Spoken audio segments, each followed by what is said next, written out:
અયોધ્યા મંદિરમાં 22 જાન્યુઆરીએ પ્રાણ પ્રતિષ્ઠા થવાની છે અને તેના આમંત્રણ રૂપે જે આપણા દરેકના ઘરે ચોખા અને આમંત્રણ પત્રિકા બંને આવી ગયા હશે, તો એ ચોખાનું આપણે શું કરવું તેના વિશે આજે આપણે વિડીયોમાં જાણીશું.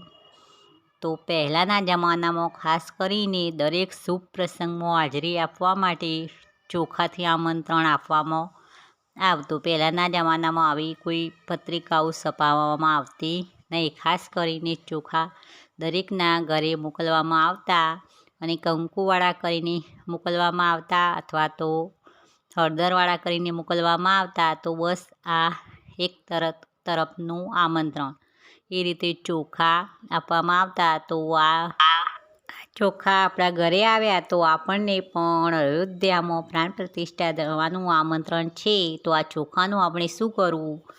તો એ ચોખા પૂજન થઈ અને આવેલા છે અક્ષત, તો તે શુભ અને સકારાત્મક ઉર્જા મળેલી છે. અને એક સકારાત્મક ઉર્જા અને સકારાત્મક વિચાર એ ઘણું બધું કામ કરી શકે છે. પહેલાં તો આ ચોખાને તમારે મંદિરમાં જ મૂકવા અને તે પછી 22મી તારીખે ભગવાન શ્રી રામને ભોગ ધરાવવા ખીર બનાવો. તો તેની અંદર 2-3 દાણા ઉમેરવાથી ખીરની મીઠાશ પણ વધશે અને ભગવાનને ભોગ પણ સકારાત્મક ઉર્જામાંથી જ જશે.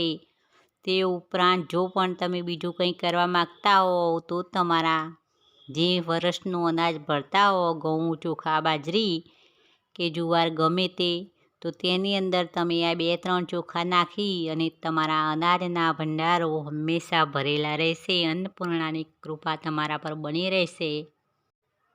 તે ઉપરાંત તમારા ઘરની તિજોરી જેમાં તમે ધન સંપત્તિ અને પૈસા રાખતા હો, તો તેની અંદર તિજોરીની અંદર પણ આ ચોખા કપડામાં અથવા તો કાગળમાં વીંટાળી અને તમે રાખી શકો છો. અને પીળા કપડામાં અથવા તો લાલ કપડામાં જ લપેટીને રાખવા.